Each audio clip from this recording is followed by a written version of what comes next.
Good morning, good morning, good morning, my brothers and sisters. Listen, this is the day that the Lord hath made, and we are going to rejoice and be exceedingly glad in it. Let me say, welcome to the Mount Olive Morning Devotional. So good to have you all joining me this morning. I just felt led to have a word from the Lord on today. I'm not sure exactly who this word is for, but we are thankful. I want you to know today that God is working in your waiting. Listen, uh, God has blessed me with this word on this morning to share with someone because you're waiting on something. You're waiting on God to do something. I'm just trying to wait for a few more people to jump on with us this morning, but you are waiting on God to do something. And my brothers and sisters, I want to encourage you today that God is about to do it in this season for you. Listen, be encouraged. Let's just talk about how God works in our waiting for just a minute, though. Most parents would agree that their children don't want to wait for anything. The last thing kids want to hear mom say is not now. It can prompt anger, it can prompt frustration, it can even prompt hopelessness. This disease of waiting follows most of us into our adult years. We may not respond with the same emotional outburst as children, but most of us still hate waiting for what we want. And our modern society just makes it worse. We want everything done quickly, and new devices constantly spring up to meet those demands and encourage our impatience. We're not used to waiting for anything, and our modern technology caters to our immediate desires. The less we feel willing to wait. Such is our dilemma as Christians, my brothers and sisters. While society makes every attempt to make our life easier and faster, God works on a very different timetable. In his mind, nothing is wrong with waiting. In fact, God desires that we learn how to wait on him. Because God is working while we're waiting. Something actually happens while we're waiting on God. God uses waiting to change us. The story of Adam and Eve is a story of rebellion against God. Once they believed that God didn't have their best interest in mind, they decided to go ahead without God and do what they wanted. They became, in effect, their own God. Too often, this is exactly what we do today. When God tells us to wait, we don't want to trust him. We go ahead and find ways to accomplish what we want to happen. This tendency to push God to the side goes against his plan for us.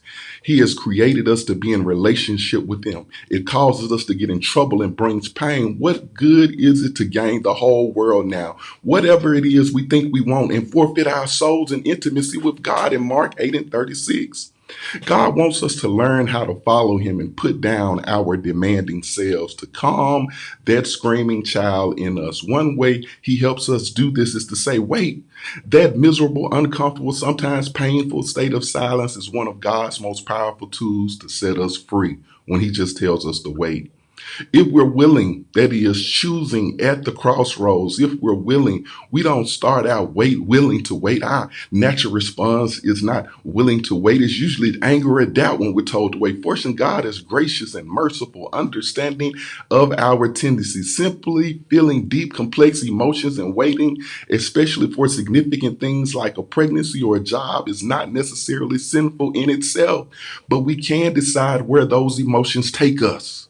We can decide to exalt these feelings. We might act on them by taking matters into our own hands, or perhaps we will not act, but we'll make an idol out of the good for which we are waiting. My brothers and sisters, every passing day is another log on the fire of bitterness, impatience, ingratitude, perhaps even resentment against the God who won't give us what we want right now. Or by God's grace, we can choose to wait as he intends. Waiting on the Lord is the opposite of running ahead of the Lord. And it's the opposite of bailing out on the Lord, writes John Piper.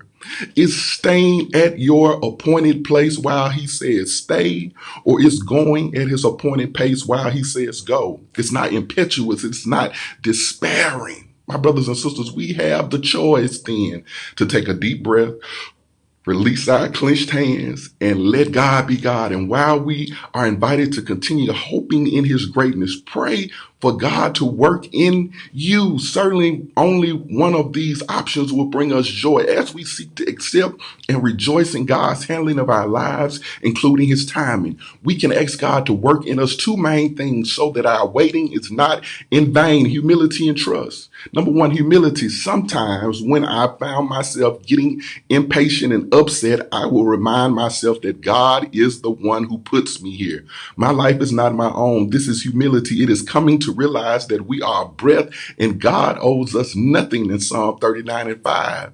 Number two, trust. Then comes trust, which means believing at least two things about God. Number one, he is powerful. And number two, that he is loving. Believing God is powerful means that we know he is in charge of what's happening. Things are not arbitrarily out of his control. He is capable of both helping us and changing things. Listen, much of our anxiety and waiting is because we forget that God is able to make all grace abound to you in 2 Corinthians 9:8. My brother, you are not the mercy of your circumstances. Believing God is loving means that there is care and purpose behind all that he does. It means that he is faithful to help us right now and bring us blessings later. It means that his judgment, his timing is always perfect. True, he owes us nothing, yet he has promised to give us everything we need in Philippians 4:19. Even during that long road of silence, God cares deeply for us. Like David said, wait for the Lord, be strong, and let your heart take courage. Wait for the Lord, Psalm 27:14. Secondly, there's the blessings of waiting in faith, or lastly, rather, there's some great figures in the Bible: Abraham, Joseph, Moses, David. They all had to wait on God for years. Everything that happened in the meantime was used to prepare them inwardly as well as outwardly.